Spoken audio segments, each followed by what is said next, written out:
የእግዚአብሔር ስም ለዘላለም የተባረከ ይሁን። በዚህ ክፍል ባለፈው ሳምንት ሶስት ነገሮችን አይተን ተለያይተን ነበረ። ዛሬ ደግሞ እግዚአብሔር ቢረዳን የቀሩትን ሁለት ነገሮች እናይና እንጨርሳለን። ነገሩ በጥቂት ቀን የሚያልቅ ነገር አይደለም። እግዚአብሔር መንፈስ ቅዱስ በያለንበት ሁላችንም ደግሞ ሁሌም ስለሚያስተምር እሱን ተስፋ አድርገን ያዝናትን ይዘን መንፈስ ቅዱስ ደግሞ የሚበዛውን ይጨምርልናል። ክብር ለኢየሱስ ይሁን። ስለዚህ ባለፈው ሳምንት ሐዋርያው ጴጥሮስ በመሰናበቻው ምናልባትም መሄጃው ጊዜ እንደደረሰ በሁለተኛው መልእክቱ ላይ ይናገራልና ምን ይላቸዋል? አንድ ላሳስባችሁ የሚገባ ነገር አለኝ። ዝም ልለው የማልፈልገው ነገር፣ ቸል ማልለው ነገር አለኝ። ላነቃቃችሁ የምፈልግበት ጉዳይ አለኝ። እሱም ደግሞ ምንድነው? ልታስቡት በመካከላችሁም እያለው ገና ከናንተ ሳልለይም ስለ ምጽአቱ ነው። የነገር ፍጻሜ ቀርቧል። የነገር ፍጻሜ ስለቀረበ እሱን ታውቁ ዘንድ እወዳለሁ። መጨረሻው ነው። የናንተ የምትጠባበቁት ተስፋ የመጨረሻው ጊዜ ደርሷል። ስለዚህ በዚህ ዕውቀት በዚህ መረዳት እናንተ ምን አድርጉ? ጌታችን ኢየሱስ ክርስቶስን ተስፋችሁን ተጠባበቁ የሚል መልእክት ሰማን። ሁለተኛ እንደ ባለ አእምሮ አስቡ። በዚህ ዘመን ይህንን ዘመን መርምሮ የሚመጣውን ክብር ስሌት ሰርቶ እግዚአብሔርን ልጅ ኢየሱስን ለመጠበቅ እንደ ባለ አእምሮ ማሰብ ያስፈልጋል። ንቁ አእምሮ ያስፈልጋል። የታደሰ አእምሮ፣ የታደሰ ልብ ያስፈልጋል። ያ ነው ሂሳቡን ሊሰራ የሚችል፣ የተደረገለትን ሊያስብ የሚችል፣ ሊደረግለት ያለውን ሊያስብ የሚችል እሱ ነው። ምክንያቱም እንደ ባለ አእምሮ የማያስቡ ሰዎች ዘላለማቸውን ማየት አይችሉም የሚል መልእክት ተነጋገርን። ስለዚህ ሶስተኛ ላይ ደግሞ በጸሎት ተዘጋጁ። ይሄ በመጨረሻ ጊዜ የሚደረገው ግብግብ የህይወት ሩጫ ምን ይፈልጋል? ዘወትር ጸሎት ይፈልጋል። ጸሎት ይፈልጋል። የማያቋርጥ ጸሎት ይፈልጋል። ጥሞና ያስፈልጋል። ከእግዚአብሔር ጋር ከዚህ ዓለም ግርግር ወጣ ብሎ መሰወር ያስፈልጋል። ያ ለመድረሻችን ለዘላለም ተስፋችን እውነተኛ የሆነ የነፍሳችን እስትንፋስ እንደሆነ በዕለት ዕለት አምጣ ሳይሆን አዘጋጀኝ፣ አቀናነኝ፣ እንደምትፈልገው አድርገኝ፣ ሲብስም ደግሞ እዛ ቁመና ላይ ከናልኝ እያለን የምንጸልየው ጸሎት እንደሆነ ተነጋገርን። ይሄም ደግሞ በመጠን መኖርን ወይ ደግሞ ራስን መግዛት ይጠይቃል። መባከን ይቺ ዓለም የምታባክናት በብዙ ነገርና ያ ብክነት ይሄንን ይገድባል። አብሮ ሊሄዱ አይችሉም። ራሱን ያልገዛ በመጠን ያልሆነ በክርስቶስ ያረካ እግዚአብሔር ባደረገለት ነገር እግዚአብሔር ሆይ ይሄ ይበቃኛል፣ ለኔ እልፍ ነገር ነው ያደረክልኝ ያላለ ሰው ሁሌም ሰይጣን ወይ ደግሞ ዓለም ወይ ስጋ እነዛ ጣምራ ጠላቶቻችን ምን ያደርጋሉ? ይሄ ይጎልሃል፣ ይሄ ይጎልሃል፣ ይሄ ይጎልሻል፣ ይሄ ይጎልሻል፣ ይሄን የለም። ይሄን ስብከቱን ከሰማን ለመዘጋጀት ጊዜ የለንም። ስንቅ በዘበዝ ድንገት የእግዚአብሔር ልጅ ይመጣና መዳረሻችንን ሌላ ስፍራ ያደርገዋል ብለን በዚህ ተለያየን። ዛሬ እርስ በርሳችሁ ተዋደዱ የሚል አንድ እሱን እናያለን። እሱ ስር ስለ ፍቅር እናነሳለን፣ ስለ መቀባበል እናነሳለን። መቀባበልም ሆነ መዋደድም ፍቅር ከሌላ አይሆንም። እሱን እናነሳለን።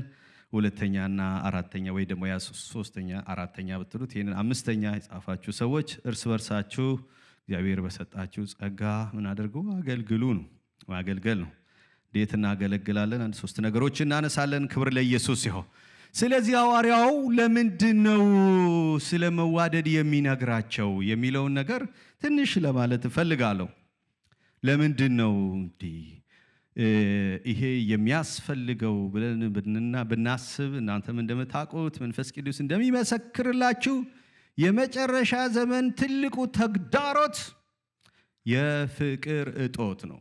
የፍቅር እጦት። ስለዚህ እናንተ በዚህ በመጨረሻው ዘመን የእግዚአብሔር ልጅ ጌታ ኢየሱስን መጠባበቅ ላይ ይዣላችሁ አንድ ነገር ያስፈልጋቸዋል። የእርስ በርስ መዋደድ ዋና ነገር ነው።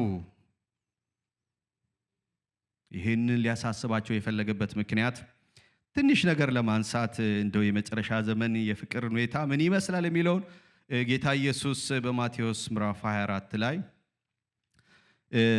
ከአመፃ ብዛት የተነሳ የብዙ ሰዎች ፍቅር ትቀዘቅዛለች ይላል። እውነት ነው። አመፅ እየበዛ ከስሌት ከቁጥር ያለፈ አመፅ የሞላበት ምድር ላይ ነን ያለውና ጌታ ኢየሱስ በዚህ ምዕራፍ ላይ ምን ያደርጋል? ከመቅደሱ ወጥቶ ሲሄድ ደቀ መዛሙርቱ ቀርቦ ምን ያሉት? ሊያሳዩት ፈለጉ ቤተ መቅደሱን ግንብ። እሱም አየና አንድ ነገር አላቸው። የምታዩት ድንጋይ በድንጋይ ላይ ሳይፈርስ አይቀርም አሉት። በዚህ ጊዜ ምን አረጉ? ቀረብ ብለው ለብቻው አንድ ጥያቄ ጠየቁ። መች ነው? ምልክቱስ ምንድነው? የመምጣት የዚህ ዓለም መጨረሻስ ምልክቱ ምንድነው ብሎ ይጠይቁታል። ማስጠንቀቂያ ነው የሚነግራችሁ። እናንተ ምን አድርጉ ነው? ማንም እንዳያስታችሁ ተጠንቀቁ፣ ተጠበቁ፣ አትደንግጡ። እስከ መጨረሻ የሚጸና ይድናል። እናንተ ግን ጽኑ። በመጨረሻም የመንግስቱ ወንጌል ይሰበካል። ይሄም ደግሞ የጦርና የጦር ወሬ፣ የህዝብ በህዝብ ላይ፣ መንግስት በመንግስት ላይ፣ ረሃቡ፣ ቸነፈሩ፣ የምድር መናወጡ ይሆናል። ያ ብቻ አይደለም፣ እነሆ አሳልፎ ይሰጧቸዋል፣ ይገሏቸዋል። እናንተ ስለ ስሜ የተጠላችሁ ትሆናላችሁ። ብዙዎች ይሰናከላሉ፣ እርስ በርሳቸው አሳልፎ ይሰጣጣሉ። ይሄ በእግዚአብሔር ቤት ላለ ሰው የተጻፈ ነው። እርስ በርሳቸው አሳልፎ ይሰጣጣሉ፣ እርስ በርሳቸው ይጠላላሉ። ይሄ የመጨረሻው ዘመን የፍቅር ሁኔታን ያሳየናል። ሁለተኛ ጢሞቴዎስ ምዕራፍ 3 ላይ እንደምታውቁት ዝርዝር 10 ምናምን ነገሮች አሉ። በዛ ክፍልም የመጨረሻ ቀን የሚያስጨንቅ ዘመን እንዲመጣ ይሄንን እወቅ ይለዋል ጳውሎስ ለጢሞቴዎስ። እዛ ከተዘረዘሩት 3 ነገሮችን ብቻ ላውጣ። ሰዎች ራሳቸውን የሚወዱ ይሆናሉ፣ ፍቅር የሌላቸው ይሆናሉ፣ እርቅ የማይሰሙ፣ ከእግዚአብሔር ይልቅ የራሳቸውን ተድላ የሚወዱ ይሆናሉ የሚለው እነዚህን ብቻ እንኳን ብናነሳ እነዚህ በቀጥታ አሁን ላለንበት ምን በጣም ማሳያ ይሆናሉ። ስለዚህ ምን እናድርግ? የአማኞች የቤተ ክርስቲያን ትልቁ የመጨረሻ ዘመን ተግዳሮት ፍቅር ስለሆነ ጉዳዩ ዝም የሚባል ጉዳይ አይደለም። በወቅቱ ስለነበሩትና ሐዋርያው ስለጻፈላቸው ሰዎች ሳይሆን ዛሬ ያለንበት በግል ሕይወታችን በዚህ ባለን ህብረት እኛ ምን እንመስላለን? ዘመኑ ይሄንን የሚመስል ከሆነ እኛ ምን እንመስላለን የሚለውን ለማሰብ ያስችላል። ራእይ ምዕራፍ 2 ለኤፌሶን ቤተክርስቲያን ነገር አውቃለሁ። በጣም የሚደንቅ ነገር እግዚአብሔር በዛ ሰዓት በዛ ክፍል ላይ የሚያደንቀው ነገር ስራህን አውቃለሁ፣ ድካምን አውቃለሁ፣ ትዕግስትን አውቃለሁ፣ ሐሰተኞችን ክፉዎችን እንድትታገስ እንዳልቻልክ አውቃለሁ፣ ሐዋርያ ነን እያሉ የሚዋሹትን ውሸተኞችን ፈትነ እንዳወቅ አውቃለሁ፣ የምጠላውን የኒቆላውያንን ስራ እንደጠላ አውቃለሁ ይልና በዚህ ሁሉ ነገር ያችን ቤተክርስቲያን ያሞግስና ነገር ግን የምነቅፍብህ ነገር አለ ይላል። እሱ ምንድነው? የቀደመው ፍቅርን ትተሃል። የቀደመው ፍቅርን ትተሃል። 5-6 ነገሮች አንተን ማሞግስበት ነገር ቢኖር ስለዚህ ፈጥነ ንስሐ ግባ ይላል የእግዚአብሔር ቃል በዛ ክፍል። ወገኖቼ እኔና እናንተ ታዲያ ምን እንመስላለን በዚህ ዘመን?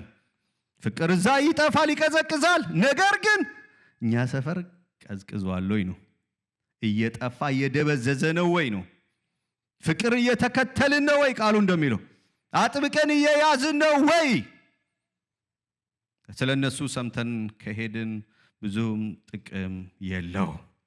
ለኔና ለናንተ ግን ይሄ መሰረታዊ ጉዳይ ነው። ቅድም እንደዘመርነው የፍቅር ጉዳይ ብቻ ነው እኛን ሰው ያረገን፣ እኛን ሕያዋን ያረገን፣ እኛን ከድቅድቅ ጨለማ ያወጣን፣ ከዛ ማንም ሊታደገን ከማይችል ከሞት አፋፍ የመለሰን ጥልቅ የሆነ የእግዚአብሔር ፍቅር በልጁ በክርስቶስ ኢየሱስ የተገኘ ያ ፍቅር እኔና እናንተ ውስጥ ምን ይመስላል? ይህንን እንድናስብ ፈልጋለሁ። እኔ በራሴ ንስሐ ገብቼበታለሁ።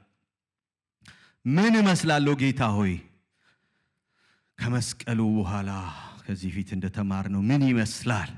ኢየሱስ በመንፈስ ቅዱሱ የእግዚአብሔርን ፍቅር ወደ ልባችን ካፈሰሰ በኋላ ሮሜ ምዕራፍ 5 ቁጥር 5 ላይ እንዳለው የእግዚአብሔር ቃል ምን ይመስላል?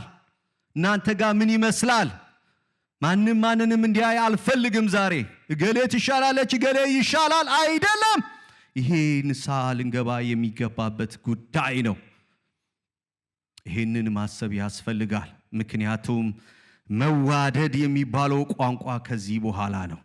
እንደተወደደ የሚያውቅ ለመውደድ ችግር አይኖርበትም። የዘነጋ ቢኖር ዘወትር የሚያስታውስ የእግዚአብሔር መንፈስ አለ፣ የእግዚአብሔር ቃል አለ፣ የእግዚአብሔር ጸጋ አለ። ወገኖቼ ልሞግታችሁ ፈልጋለሁ። በዚህ በእግዚአብሔር ቃል ስንት ዓመታት አስቆጠራችሁ በእግዚአብሔር ፊት? ሐዋርያው ጳውሎስ ከሥጋውያን ናችሁ፣ ልጆች ናችሁ እስካሁን ድረስ እያለ የሚሞግተው ያለማደጋቸው ነው። እዛ ክፍል ላይ ከምዕራፍ 3 እስከ ቁጥር ምዕራፍ 11 ድረስ ስንሄድ የሚነሱ ነገር ጥሉ፣ ክርክሩ፣ እርኩሰቱ፣ እንደገና አለመቀበሉ፣ ስለታረደውና ስለጣው ስለታረደው መብላቱ፣ እንደገና ደግሞ ስለ ጌታ ራት ማቃለሉ፣ ወደ ሮሜ ሰዎች መጡ ከምዕራፍ 12 እስከ 15 ድረስ አለመቀበል፣ ክርክሩ፣ ጥሉ፣ መናናቁ፣ ኢየሱስ የሞተለትን መናቅ በእግዚአብሔር ቤት ውስጥ ይሄ ሁሉ የፍቅር እጦት ችግር ነው። ባይዘይ ጴጥሮስም በዚህም በምዕራፍ 1 በምዕራፍ 2 ባለፈው ይሄንን አስወግዳችሁ መንፈሳዊ ቤት ለመሆን ተሰሩ ብሎ የሚናገረን ነገር ሁሉ የፍቅር እጦት ነው። ታዲያ እናንተ እንዴት ናችሁ? ምን ይመስላል እናንተ ጋር? ሁሉም ሰው ወደ ራሱ እንዲያይ ይፈልጋለሁ። በዚህ ማለዳ እኔን ስላየው ራሴን ስላየው ማለት ነው ይህንን እነግራችሁ ወዳለሁ። ጌታ ሆይ ስንት ዓመት ነው የተሸከምከኝ? ስንት ዓመት ነው ፍቅርን ዕለት ዕለት ያጠጣኸኝ? ስንት ቀን ነው የተቀበልከኝ? ስንት ቀን ነው የታደግከኝ ብዬ ዝም ብዬ ጌታን የተቀበልኩበትን ወራት ዝም ብዬ ጌታኔን ያገኘበትን ወራት ሳስብ ዛሬ በዚህ ወር 16 ዓመት ይሆነኛል። ግን የታለ በየቀኑ የፈሰሰው ፍቅር? እናንተ ጋር እንዴት እንደሆነ አላቅም። እኔ ግን እንደተሰማኝ መንፈስ ቅዱስ እንደረዳኝ ነግሬያቸዋለሁ። ዛሬ ኢየሱስ ሆይ ቶሎና የምንልበት ምዕራፍ ላይ ነን። ማረን፣ እንደገና በፍቅር አሳድገን የምንልበት ማለዳ እግዚአብሔር ያድርገን። ሆ ሃሌሉያ ያድርገን። ወገኖቼ እሱ ይቀድማል። እሱ ሲመጣ የዘራውን ፍቅር ሊፈልግ ይመጣል። የዘራውን እምነት ሊፈልግ ይመጣል። የዘራውን ያንን መልክ ሊፈልግ ይመጣል። ጳውሎስ ለቆሮንቶስ ሰዎች ሲጽፍ ያለ ፍቅር ከንቱ የሆነባቸውን ነገር ሲዘረዝር እኛ ደግሞ ምን ልንዘረዝር እንደምንችል አላውቅም። ጌታ ኢየሱስ ይርዳን። ጌታ ኢየሱስ ይርዳን። ወገኖቼ በዚህ ነገር ያሳድገን። ያለ ፍቅር መንፈሳዊ እድገት፣ ያለ ፍቅር ጌታን ማየት፣ ያለ ፍቅር መቀባበል፣ መሸካከም፣ መደጋገፍ፣ ያለ ፍቅር ማገልገል ከሁሉ በፊት ነው የሚለው። አይታችኋል አይደል? ቃሉ ሲል ከሁሉ በፊት ከአገልግሎት በፊት፣ ከጸሎት በፊት፣ ከአምልኮ በፊት እግዚአብሔር ይርዳል። ሃሌሉያ። እግዚአብሔር እኔና እናንተን ይርዳል። ወገኖቼ በዚህ ነገር ንስሐ እንድንገባ የእግዚአብሔር ፈቃድ እንደሆነ እረዳለሁ። ስለዚህ እግዚአብሔር ይርዳን። ሃሌሉያ። እንደዚህ ይላል በማቴዎስ ስለዚህ የትኛው ፍቅር ኖሮ ነው ዛሬ ፍቅር የኃጢአትን ብዛት ፍናል ይላል። ለምንድን ነው ታዲያ መሸፈን ያቃተው? ቤተ ክርስቲያን የምትቸገርበት፣ ወንድሞች እህቶች የሚቸገሩበት መሸፈኛው፣ መክደኛው፣ መከለያው፣ መጋረጃው ወንድማችንን እንዳናይ እንደ ወንድም፣ እህቶቻችን እንደ እህት እንዳናይ፣ ክርስቶስ የሞተለት እንደ ክርስቶስ ባሪያ ማየት ያቃተን ለምንድን ነው? ጌታ ኢየሱስ ይርዳን። አዎ እሱ የሕይወታችን ንጥረ ነገር ነው። በጣም የሚያስፈልግ እንደዘመር ነው። በፍቅርህ እኛ በበደላችንና በኃጢአታችን ሙታን በነበርን ጊዜ፣ የማንረባ የማንጠቅም ጥለኞች በነበርን ጊዜ፣ ጠላቶች በነበርን ጊዜ እግዚአብሔር ለኛ ያለውን ጥልቅ ፍቅር ለኛ አሳየ። ልጁ ክርስቶስ ኢየሱስን አንደኛ ልጁን ስለ ፍቅር ለኛ ላከ። ይሄ ጉባኤ የፍቅር እጥረት ሊኖርበት አይገባም። ፍቅር በሰጠን መንፈስ ወደ ውስጣችን የፈሰሰ ስለሆነ ሁለተኛ ጴጥሮስ ምዕራፍ 1 ቁጥር 7 ላይ ሄዳችሁ በጣም በሚገርም ይሄ የተሰጠን መንፈስ የፍቅር መንፈስ ነው ይላል የእግዚአብሔር ቃል ዛጋ ሐዋርያው ጳውሎስ ለመንፈሳዊ ልጁ ሲናገር። ታዲያ እኔና እናንተ ወይ የተቀበልን አይደለም ወይ ደሞ የያዝነው አይደለም የተከታተልነው አይደለም አላውቅም። ማቴዎስ ምዕራፍ 6 ቁጥር 14 እና 15 ላንብብ። ለሰዎች ኃጢአታቸውን ይቅር ብትሉ የሰማይ አባታችሁ እናንተን ደግሞ ይቅር ይላችኋልና፣ ለሰዎች ግን ኃጢአታቸውን ይቅር ባትሉ አባታችሁ ኃጢአታቸውን ይቅር አይላቸውም። የአባት ፍቅር ያለው ከአባት የተወለደ አንድ ተማር ነው። ከእግዚአብሔር እንደገና የተወለደ እግዚአብሔር ፍቅር እንደሆነ የሚያውቅ ሰው፣ ብዙ ምሕረት የተቀበለ ሰው፣ ኃጢአት በደሉ መተላለፉ የተደመሰሰለት ሰው ዛሬ ይቅር መባባል ካቃተው በጣም አስቸጋሪ ነው። እግዚአብሔር ለኛ ጥልቅ የሆነውን ፍቅሩን ለኛ ገለጠ፣ እኛም አይተነዋል። ክብር ለኢየሱስ ይሁን። ያላየ የለም። ወደ እውነቱ እግዚአብሔር በባሪያው በኩል መልሶናል። በዛ እውነት ውስጥ ካለው ነገር ልንመለስበት የሚገባ ነገር በዚህ ማለዳ ፍቅሩ ነው። ወደዛ ምዕራፍ እግዚአብሔር ይመልሰን። ዛሬ አማኞችን ማስታረቅ በጣም ፈታኝ ነው። በአማኞች መካከል ያጠብና ክርክር ፈጽሞ አንዳንዶቹ በድፍረት እኔ ከሷ ጋር በፍጹም በዚህ ምድር አይደለም ላኛውም እንነጋገርም ቀብሬ ላይ ቀብራን አንቆምም። ፈውሱን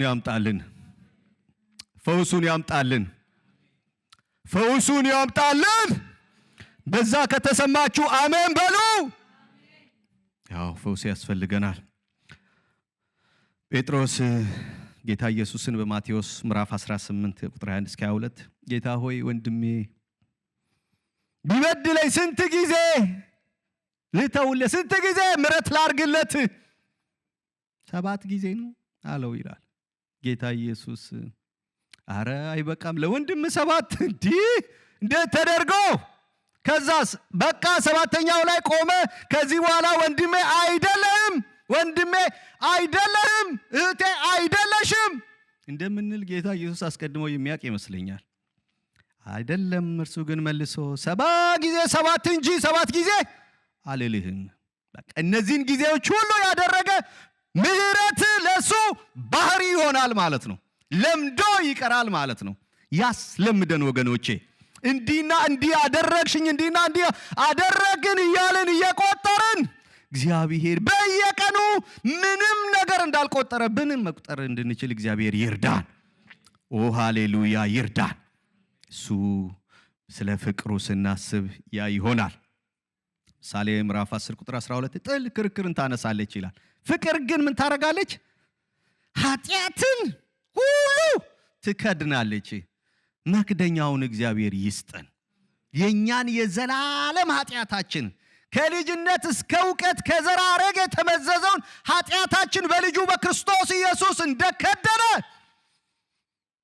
እኔና እናንተን የምንከድንበት ጸጋ ፍቅሩን እግዚአብሔር ይስጠን።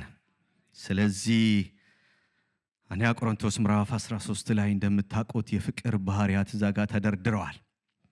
ያ ሁሉ ከእግዚአብሔር ጋርና ከባልንጀራ ጋር ከወንድም ከእህት ጋር ያለ የፍቅር እጦት ማሳያ ሊሆኑ ይችላሉ። እነዛ በህይወታችን መሆን ካልጀመሩ ቆም ማለት ያስፈልጋል። ምን ሆኛለሁ ማለት ያስፈልጋል።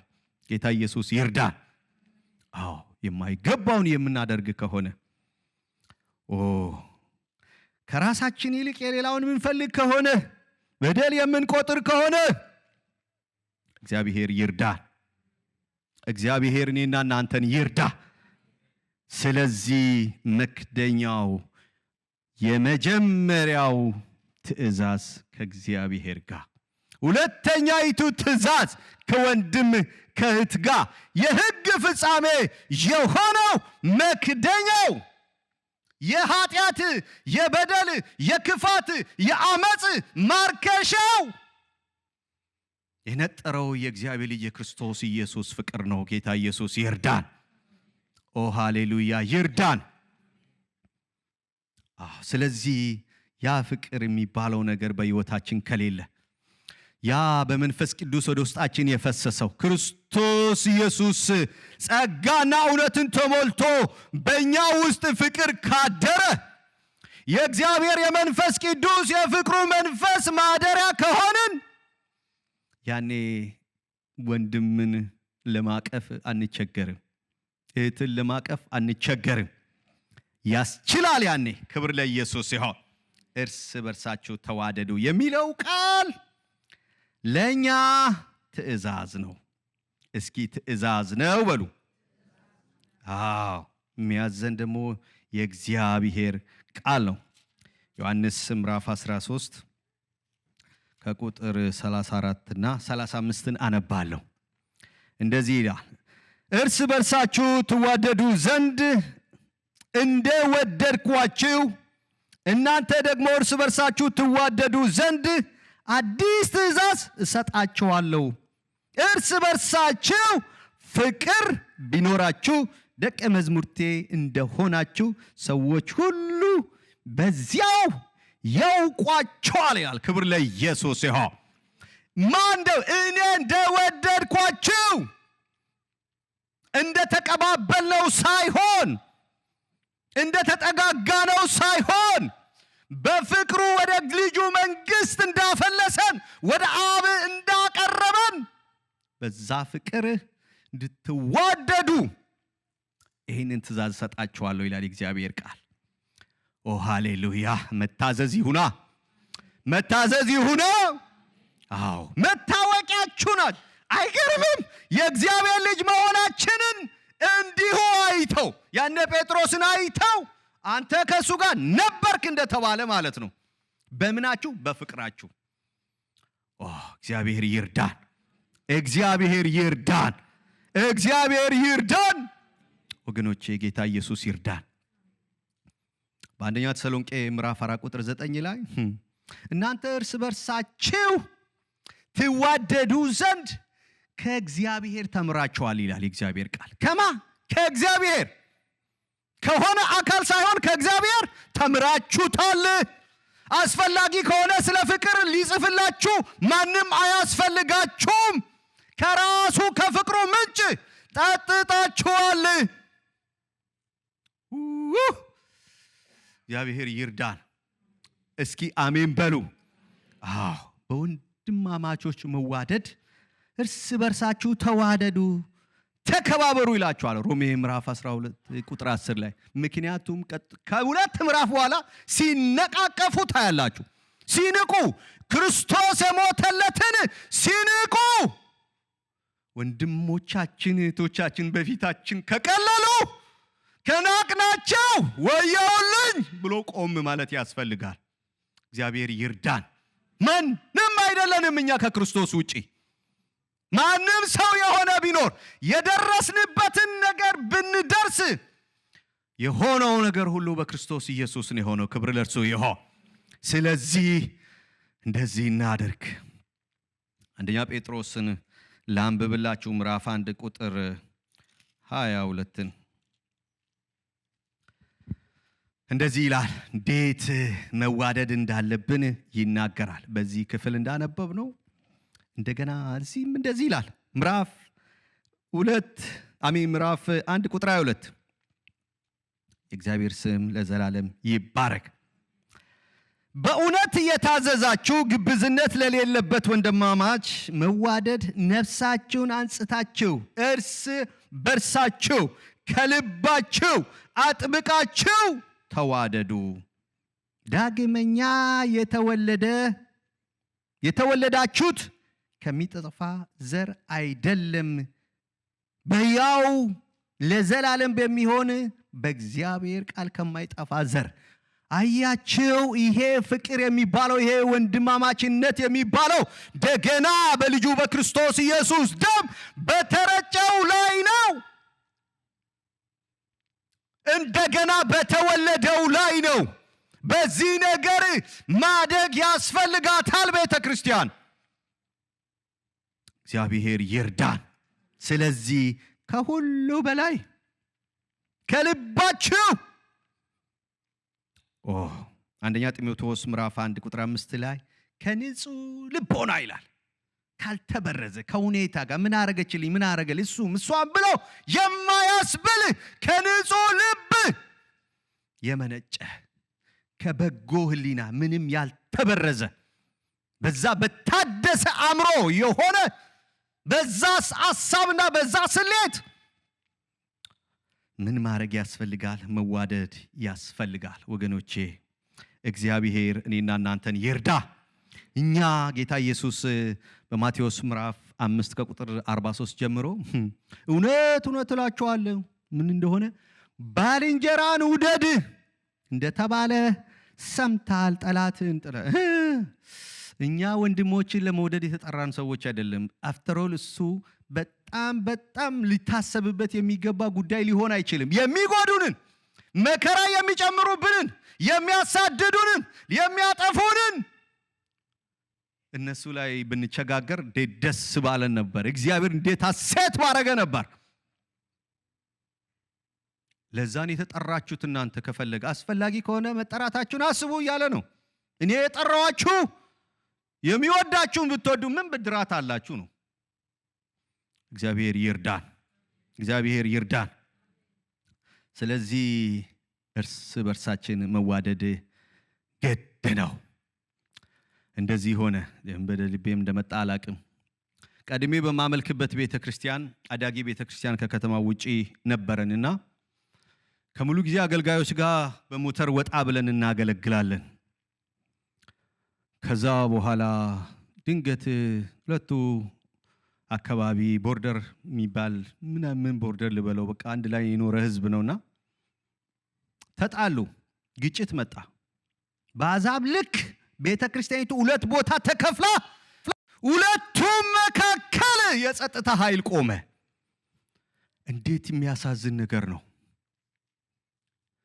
ሰምታችሁት?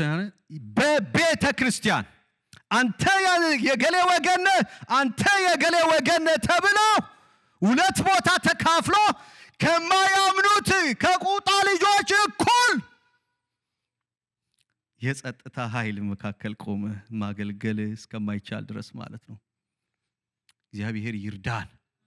እኛ እዚህ ተደላድለን እግዚአብሔር ረድቶን አለን። እኔ ወንድሜን ባልወደውስ የሚባል ነገር አይሰራም። እንደውም እኮ እኔ አልጠላም፣ ካልጠላውም አይበቃም ወይ? አይበቃም። ኒውትራል ሆኖ መኖር አይቻልም። መሃል ላይ ገቡ። ለረጅም ጊዜ ማገልገል አልተቻለም። አገልግሎቱ መቀጠል ስላለበት ያኛው በዛኛው ወገን አጥቢያ እንዲኖረው፣ ይሄኛው በዚህ ወገን አጥቢያ እንዲኖረው አደረገ። ካሁን ይመጣሉ። እዛ ያለ የነገረኝን ሰው ነው የምነግራችሁ። እዛ ሄድና ለጌታ እራት ፕሮግራም ፍርሃት አለብን አለኝ። ፍርሃት አለብን። ይመጡ ይሆን? አቤት! እግዚአብሔር እኔና እናንተን ይርዳን። ወንድሞቻችሁን ስታዩ ጉሽ መጣች ነው የምትለው፣ መጣች ደግሞ ነው የምንለው። እግዚአብሔር ይርዳን። ስለዚህ ይሄ ፍቅር ካለ ይሄንን ኃጢአት የወንድሞችን የእህቶችን በደል መተላለፋቸውን በሙሉ ምን ያደርጋል? እሷ እኮ ጌታ ኢየሱስ እንደኔ የሞተላት ናት። እሱ እኮ እንደኔ ኢየሱስ ነፍሱን የሰጠለት ወንድሜ ነው በክርስቶስ ያገኘሁት የምንል ሰዎች ያድርገን። አዎ፣ ሌላኛው በዚህ ስር እርስ በርስ መቀባበል ነው። እንግዲህ ስለ ፍቅር እግዚአብሔር ተናግሮ ነው። የዛሬ 2 ዓመት እንደው ዝም ብዬ ከማልፍ ብዬ ነው። ታስታውሳላችሁ? ለእግዚአብሔር የሚገባ ህይወት የፍቅር ህይወት ነው ብሎ እግዚአብሔር እዚሁ ተናግሮናል። ለምን በዚህ ጊዜ ይሄ ድምፅ ወደ እኔ እንደመጣ አላቅም። እኔን ብቻ ሰርቶ ካለፈ እሰየው ታድያለሁ። እዚህ ውስጥ ደግሞ አንድ ሰው ካገኘ ደግሞ የበለጠ ደግሞ ደስ ይለኛል። እርስ በርሳችሁ ተቀባበሉ።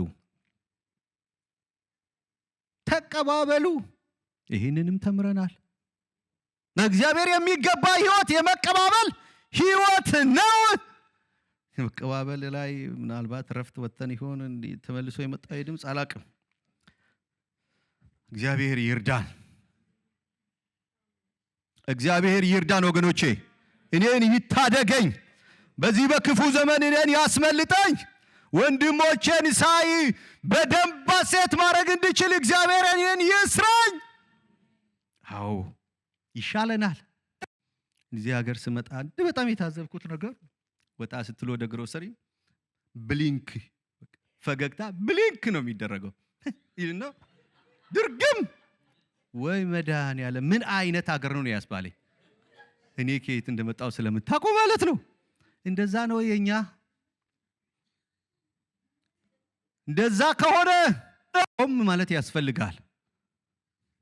እግዚአብሔር እኔና እናንተን ይርዳን። አዎ ከነሱ ጋር ውለን ከርመን እንደነሱ ከሆነን አደጋ ላይ ነን። እንደዛ ከሆነ መቀባበል አስቸጋሪ ነው። በቃ ልጭ ድርግም። እግዚአብሔር ይርዳን። ሮሜ ምዕራፍ 12 ቁጥር 13 ላይ ቅዱሳንን በሚያስፈልጋቸው እርዱ፣ እንግዶችን ለመቀበል ትጉ። እንዴት ነው እኔና እናንተ ጋር ቤታችን፣ ልባችን፣ ዋሌቶቻችን፣ እጆቻችን፣ እህቶቻችን፣ ወንድሞቻችን ለማቀፍ ይተጋሉ ወይ? እንደዛ ካላሪ ነው። አዎ እንግዶችን ለመቀባበል ምን አድርጉ? ትጉ። ትጋት የሚጠይቅ ነገር ነው። ባለፈው እኮ አድርጌያለሁ የሚባል ጉዳይ አይደለም ማለት ነው። በየቀኑ አባባ ወንድሞችን የሚቀበል ልብ፣ እህቶችን የሚቀበል ልብ ስጠኝ ማለት ያስፈልጋል። ድንገት ወንድሙን ያልተቀበለ፣ ድንገት እህቱን ያልተቀበለ ኢየሱስ በደጅ ባለበት በዚህ ሰዓት መዳረሻውን ሌላ ስፍራ ያደርጋል። ኖረን በመጨረሻ ሰዓት መክደኛው ጠፍቶን መዳረሻችን ሌላ ቦታ እንዳናደርግ እግዚአብሔር ይርዳን። ገላትያ ምዕራፍ 6 ቁጥር 9-10 እንደዚህ ይላል። እንግዲያስ ጊዜ ካገኘን ዘንድ ለሰው ሁሉ ይልቁንም ለሃይማኖት ሰዎች አብራችሁ ስለ ዳኑት ወንድሞችና እህቶች ማለት ነው የሃይማኖት ሰዎች። እኛ ማንንም እንድንጠላ አልተጠራንም። ጥሪያችን የፍቅር፣ ኑሯችን የፍቅር፣ ነገር ግን ለወንድም፣ ምክንያቱም አብሮ የዘላለም ርስት የሚወርሰው ይሄ ሰው ነው። እግዚአብሔር እኔና እናንተን ይርዳን። ዕብራውያን ምዕራፍ 13 ቁጥር 16ን ላንብብና ለሚቀጥለው ምዕራፍ 13 እንደዚህ ይላል፣ ነገር ግን መልካም ማድረግን ለሌሎች ማካፈልን አትርሱ። እንዲህ ያለው መስዋዕት እግዚአብሔርን ደስ ያሰኘዋል። እግዚአብሔርን ደስ ማሰኘት ያስፈልጋችኋል እያለ ነው የዕብራውያኑ ጻፊ። እንዴት ነው ደስ የምታሰኙት? መልካም አድርጉ ለወንድሞቻችሁ፣ ወንድሞቻችሁን ተቀበሉ፣ ይሄ እግዚአብሔርን ደስ ያሰኘዋል። ዋው! እግዚአብሔር ይርዳን። እግዚአብሔር እኔና እናንተን ይርዳ። ኦ ሃሌሉያ፣ ይርዳን። አንድ ክፍል ልጨምርና እዚህ ላይ አንደኛ ዮሐንስ ምዕራፍ 3 ቁጥር 17ን ላንብብና እንደዚህ ይላል። አንደኛ ዮሐንስ ምዕራፍ 3 ቁጥር 17 ነገር ግን የዚህ ዓለም ገንዘብ ያለው ወንድሙን የሚያስፈልገውን ሲያጣ አይቶ ያራራለት፣ ምንም ቢሆን የእግዚአብሔር ፍቅር በእርሱ እንዴት ይኖራል? ልጆች ሆይ በስራና በእውነት እንጂ በቃልና በአንደበት አትዋደዱ። ፍቅራችሁ የተገለጠ ይሁን፣ እውነት ይሁን፣ ለታይታ አይሁን፣ ለማስመሰል አይሁን።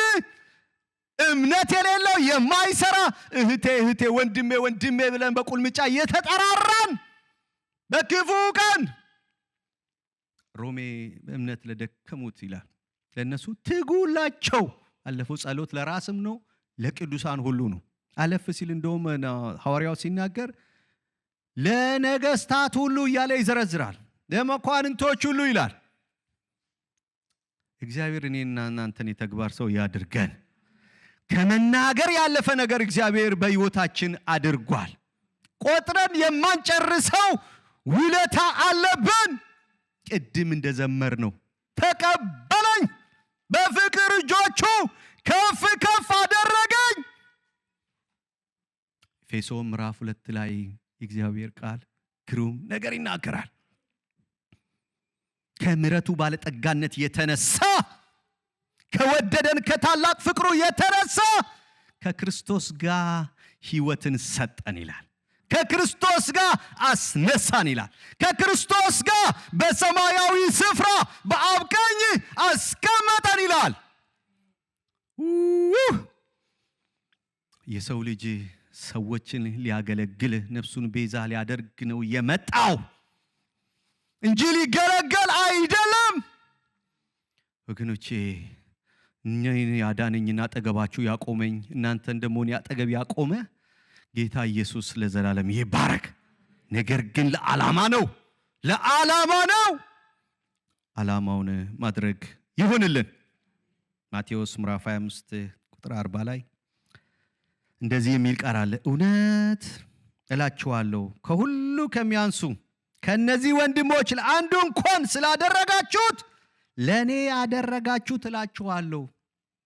ተርቤ፣ ተጠምቼ፣ ታምሜ፣ ታርዤ፣ ታስሬ የት አግኝተን? አረ ሞልተዋል አጠገባችን። እግዚአብሔር ይርዳን። ጌታ ኢየሱስ ይሄንን ከኔና ከናንተ ይፈልጋል። የእግዚአብሔር ስም ለዘላለም ይመስገን። ስለዚህ እኛ እንግድነት መቀባበልን፣ ወንድሞችን መቀበልን፣ እህቶችን መቀበልን አንርሳ። ስም መጥቀስ አልፈልግም። እዚህ ሀገር መጥቼ እገሌማ የሚል ድምፅ ሰማሁ። እንዴት ደስ እንዳለኝ! ድንገት ዝም ብዬ ከምሰማው ነገር ያንን ሰው ወደድኩት። እኔ ከሰማሁት ነገር ተነስቼ በአይኔ ሳላይ ያየው ቀን ግን ሌላ ነገር ሰማሁ። ያ ሰው እኮ አቤት ልቡ፣ አቤት ቤቱ፣ አቤት ደጁ ለመቀበል ልዩ የሆነ ምሳሌ የሆነ ሰው እንደሆነ ሰማሁና በጣም ተደነቅኩ። የነገረኝም ሰው እዚህ ህብረት ውስጥ አለ።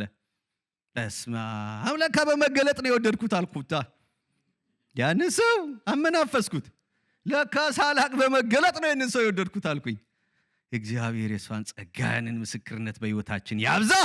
እገሌ እኮ እንደዚህ ነው፣ እገሊት እኮ እንደዚህ ናት፣ አቤት የኤርቪን ቅዱሳን ይባልልን። ኦ ሃሌሉያ! እንደዚህ ያደርግልን። ያቺ ሐዋርያ ሥራ ምዕራፍ 4 ላይ እንዳለች ቤተ ክርስቲያን ምሳሌ ያድርገን። አዎ እንደዛ ያድርግልን። ጌታ ኢየሱስ በዚህ ነገር ያሳድገን። ዕብራውያን ምዕራፍ 13 ላይ መጣቁት ቃል እንግዶችን መቀበል አትርሱልና በዚህ እንግዶች አቀባበል ውስጥ ድንገት አንዳንዶቹ ምን አደረጉ ይላሉ? ሳያውቁ የእግዚአብሔር ሰራዊት አስተናገዱ። እግዚአብሔር ስም ለዘላለም የተባረከ ይሁን። ወገኖቼ እንቀበል። እንደውም በገባቸው ጊዜ ምን በሉ? ሰላም ለእናንተ ይሁን በሉ። አቤት ከቅዱሳን የሚወጣው እኮ ሴፍ ያለው ቃል ነው። በየጓዳ ያለ በየጓዳ የተሰገሰገ የሰላም እጦት ሰላም ለዚህ ቤት ሲል ባገኘው ቀዳዳ ይወጣል። ከእግዚአብሔር ቃል ኃይልና ጉልበት የተነሳ መቀመጥ አይችልም። ሁለተኛ ነገሥት ላይ ያለችውን ምዕራፍ 4 ላይ ያለችውን ሴት ከቁጥር 8 ጀምሮ እናገኛታለን። አንድ እግዚአብሔር ሰው በዛም በቃ ጉዳዩ በዛ ማለፍ ብቻ ነው። ሌላ አጀንዳ የለውም። ለመታየት አልፈለገም። ይሄ ሰው ምን አለበት ገብቶ እንጀራ ቢበላ ግድ አለችው የሚል ቃል ታገኛላችሁ። ግድ አለችው። ሴትዮዋ በጣም ድንቅ ሰው ናት። መብላት ብቻ አይደለም፣ ቀጥላ ለባሏ ያለችው ነገር ምን አለበት ሰገነቱ ላይ ቤት ብንሰራ አለች። ወንበር፣ ጠረጴዛ፣ መቅረዝ ብናስቀምጥለትስ አለች። አስቀምጥለት። ገባ፣ መኖር ጀመረ። ቤቱ ላይ ያልተፈታ የዘመናት ቋጠሮ አለ። ያ ቋጠሮ ሊፈታ ለካ እግዚአብሔር አስቀድሞ የዛችን ሴት ልብ ከፍቷል። ልክ የሊዲያን ልብ እንደከፈተ አየና ጠየቀ። ሎሌውን ጊያዝን ምንድን ነው የሚያስፈልግ እስኪ ተጠየቀች። እሱ ደግሞ ጠናና ሰልሎ ልጅ የላትም አለ። አቤት አንዳንዱ እኮ ቋጠሮ፣ አንዳንዱ እንቆቅልሽ እኮ እንግድነት ላይ ድርቅ ሆነን ነው እኮ ቤታችን የኖረው። ጌታ ኢየሱስ ይርዳን። ከዛ በኋላ የዛሬ ዓመት አላት። የዛሬ ዓመት ይሄ ቋጠሮ ሆኖ ስያሜ አጥቶ ይሆናል ይቀራል እንጂ ከዚህ በኋላ ስያሜ ኖሮት አንቺ ጋር አይኖርም። ሆነ የሆነ ሆነ። እንደዛም ሆነ ደግሞ ብላቴናው ከተወሰነ በኋላ ሄደ። ሲሄድ ሴትዮዋ አሁንም የዋዛ ሰው አይደለችም። ጉዳይ ያለኝ አታዘግኝ አለች። ሄደች። ሎሌውን ላከ። ነገሩ አልሆነም። መጣ።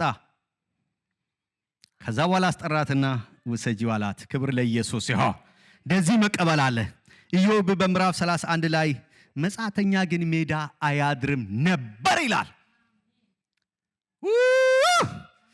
መጻተኛ በኔ ዘመን በሜዳ አያድርም ነበር። እግዚአብሔር እኔና እናንተን ይርዳ። በእኔና በእናንተ ዘመንስ በእኛ ሰፈርስ ምን እንበልኛ? ምን እንበል?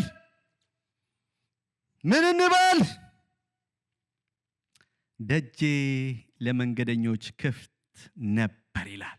በድፍረት እንደዚህ በድፍረት የምንናገርበትን ዘመን ኖረን እግዚአብሔር ያምጣልን። ኦ ሃሌሉያ! ያምጣልን። አዎ እግዚአብሔር ይርዳን። የመጨረሻውና አምስተኛው እርስ በርሳችሁ አገልግሉ ነው። አገልግሎት ያው የጸጋ ስጦታ እንደሆነ ይታወቃል። ሮሜ ምዕራፍ 12 ቁጥር 7 ከ6 እስከ 8 የጸጋ ስጦታ ናቸው እዛ ውስጥ የተጠቀሱት። ቁጥር 7 ላይ አገልግሎት ቢሆን በአገልግሎታችን እንትጋ። ተገልጋይ የለውም ጌታ ኢየሱስ ባጭሩ ማለት ነው። ሰምታችሁኛል? አልሰማም ህዝብ። ሰምታችሁኛል?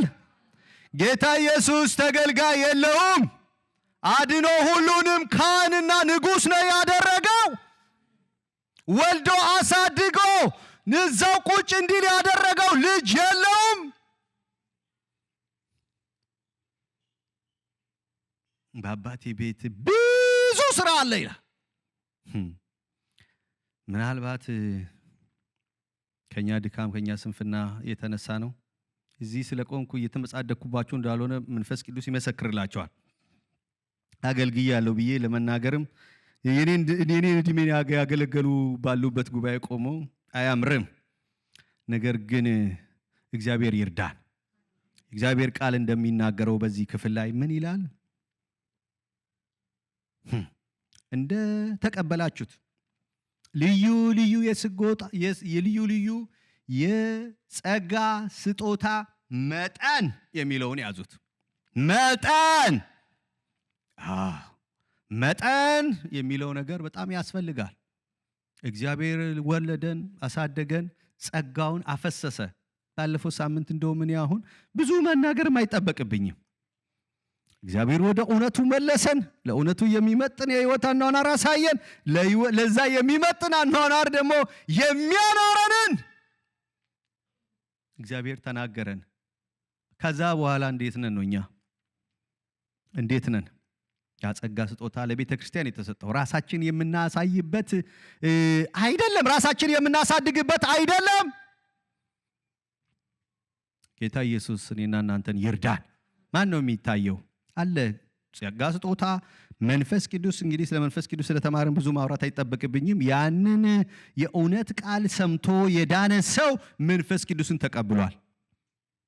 መንፈስ ቅዱስን የተቀበለ ደግሞ ጸጋን ተቀብሏል። ጸጋችሁን ያለያችሁ እኔ ምንድነው የእግዚአብሔር ፊት አንዱ ከምጸልይበት ጉዳይ እኔ ምንድነው ማረገው? ወደዚህ ምድር ስመጣ አደራን ጌታዬ ለእንጀራ ብቻ እንዳልሻገር ብዬ ጸልያለሁ። እንጀራ ለመብላት ብቻ እንዳታሻግረኝ። በቃ እንጀራ በልቼ ማን እዛም የትም ሞታም ኖራለሁ። ብቻ እንጀራ በልቼ ብቻ ለመኖር የትም እንዳለ ዘመኔ ለእንጀራ ብቻ እንዳያልቅ ብዬ ጸልያለሁ። ወገኖቼ እኔ አሁንም እየጸለይኩ ነው። ምንድነው በእኔ ህይወት የምትፈልገው ምለው ነገር አለኝ። እኔ ይናገረኛል። ጸጋችሁን ንገረን በሉት። መሪዎች ደግሞ በዚህ ትልቅ ድርሻ አላቸው። ምን ያደርጋሉ? ይሄ አይነት የጸጋ ስጦታ አለብሽ፣ አለብህ። ብዙ ዘርፎች አላችሁ። እንደ አጋጣሚ እዚህ ውስጥ በዚህ በሞላው ዘርፍ ውስጥ ያልገባ ሰው ካለ ዛሬ ለእናንተ ነው መልእክቱ። ስለዚህ የጸጋ ስጦታ ልዩ ልዩ ነው። መንፈስ አንድ ነው። አገልግሎት ልዩ ልዩ ነው። ጌታም አንድ ነው። አሰራር ልዩ ልዩ ነው። ሁሉን በሁሉ የሚያደርግ እግዚአብሔር ግን አንድ ነው። አንደኛ ቆሮንቶስ ምዕራፍ 12 ቁጥር 4 ጀምሮ እስከ 11 ያለውን ታነቡ። ይሄ ነው። አንዳንዱ መገለጥ ነው፣ አንዳንዱ የእውቀት ቃል መናገር፣ አንዳንዱ የጥበብ ነው፣ አንዳንዱ የፈውስ ነው፣ አንዳንዱ የትንቢት ነው፣ አንዳንዱ የልሳን ነው፣ አንዳንዱ የተነገረው ልሳን የመተርጎም ነው። ዛሬ እንደዚህ እዚህ ቆሞ ያንን የመሰለ ምድር ላይ እስከማንመስል ድረስ እንድናመልክ ያደረገ ያጸጋ ነው። እንደዚህ ደግሞ ያማረ ስፍራ ላይ እንድናመልክ ደግሞ ያደረጉ የናታኒም ግሩፖች አሉ። ደግሞ ጸጋ ነው። ሁሉም በመሰረቱ ላይ የሚያንጽ ሁሉም እግዚአብሔር ልጅ ኢየሱስ ክርስቶስ ከሰማያት ከአርያም በመጣ ጊዜ ድርሻውን ይቀበላል። እግዚአብሔር ይርዳን። ስለዚህ እንደ ደጋግ መጋቢዎች ታማኝነትን የሚያሳይ ነው። በተሰጠን እግዚአብሔር በሰጠን ስፍራ ላይ በታማኝነት ማገልገል ይሁንልን። በታማኝነት ማቴዎስ ምዕራፍ 25 ቁጥር 1 ላይ አንድ ጌታ ምን አረገ? 3 ባሮቹን አገልጋዮቹን ጠራና ምን ሰጣቸው? 5 2 1 ዲናር ሰጣቸው። ነግዱበት አለ። ከብዙ ዘመን በኋላ ተመለሰ። ወገኔ፣ እህቴ፣ ወንድሜ ጌታ ኢየሱስ ምን ሰጠሽ? ሊመጣ ነው ሊጠይቅሽ፣ ሊጠይቅህ ምን አረጋችሁት አላቸው። አቤት የሚያረጉትን ያወቁ የገባቸው ሰዎች ምን አላቸው? መልካም አለ አንተ በጎ ታማኝ ባሪያ፣ በጥቂቱ ታምናሃልና በብዙ ሾመሃለሁ አለና ቀጥሎ ምን እንዳለ ታውቃላችሁ? ወደ ጌታ ደስታ ግባ። ሃሌሉያ! እግዚአብሔር ይርዳን። ሌላኛው እዚህ ስር የምናየው ማንም የሚናገር ቢኖር እንደ እግዚአብሔር ቃል ይናገር ነው። በቃ ይሄንን ወደ እውነት እንመለስ። እውነት ክርስቶስ ነው። ክርስቶስ ወንጌል ነው። ወንጌል ስለ ክርስቶስ ነው። ማንም የሚናገር ቢኖር እንደ እግዚአብሔር ቃል ይናገር። ፈቃዱን ይናገር፣ መሻቱን ይናገር፣ ናፍቆቱን ይናገር፣ የነፍሱን ጥማት ይናገር። ሌላ የራሳችንን ትርክት የራሳችንን ሌላ ልዩ ነገራችን ሐሳባችን መሻታችን የምንናገርበት ዘመን አልቋል። ባለቀ አድርገን እንኳን ቢሆን አሁን አይሆንም፣ ጊዜው አይደለም። አሁን የሚነገረው ስለ ኢየሱስ ብቻ ነው። በቃ በወንድሞች መካከል ሃሌሉያ እንደዛ ይሁን። ኤፌሶን ምዕራፍ ጨርሻለሁ። የታገሳችሁኝ ስለሆነ በጣም አመሰግናለሁ። ኤፌሶን ምዕራፍ 4 ቁጥር 29 እንደዚህ ይላል፣ ለሚሰሙት ጸጋን ይሰጥ ዘንድ እንደሚያስፈልግ ለማነጽ የሚጠቅም ማንኛውም በጎ ቃል እንጂ ክፉ ቃል ካፋችሁ ከቶ አይውጣ። በጎ ቃል ምን ለማድረግ? ለማነጽ። ይህንን ህብረት ባለንበት የዘርፍ አገልግሎት የሚገነባ የሚያሳድግ የሚለውጥ እንደዛ ይናገር። ቆላስይስ ምዕራፍ 4 ቁጥር 6 ላይ እያንዳንዱ ጌታ እንድትመላለሱ እንደሚገባችሁ ታውቁ ዘንድ ንግግራችሁ ይሁን እንደ ተቀመመ ያውም ደግሞ በጸጋ የተሟሸ ይሆን ነው። ይሄ የጥበብ ንግግር የሚያፈርስ አንቺም ብሎ አገልጋይ አንተም ብሎ አገልግለሽ ሞተሻል፣ በዚህ ሰዓት ነው የሚመጣው ቸርች አይባልም ማለት ነው። ጌታ ይረዳሻል፣ በሚቀጥለው ከሁሉ ቀድመሽ ነው የምትመጪው ነው የሚባለው፣ የምትመጣው ነው የሚባለው። ይሄ በጸጋው የሆነ ንግግር ነው። እግዚአብሔር ይርዳን። ስለዚህ ጌታ ኢየሱስ ይርዳን።